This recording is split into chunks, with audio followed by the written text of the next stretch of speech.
I'm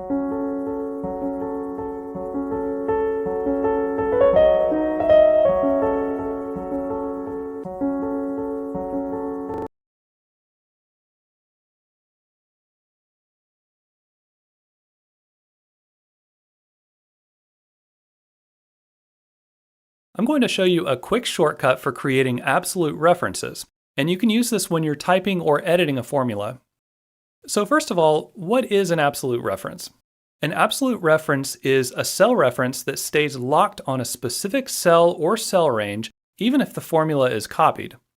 For example, if we create a formula that uses the tax rate in cell D2, we'll want to make it an absolute reference to ensure that any copies of this formula are still looking at the same tax rate. Generally, the way to do this is to type dollar signs before the column letter and row number, but there's a faster way. Just press the F4 key at the top of your keyboard. This will automatically add both dollar signs with a single keystroke. You can also press F4 more than once, which will cycle through different types of cell references. And this is useful if you only want to lock the row or the column, but most of the time you'll probably want to just press it once to lock both the row and the column.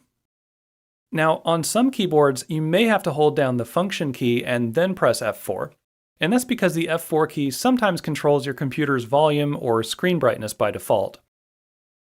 So now that our formula is done, we can double-click the fill handle to copy this formula to the empty cells.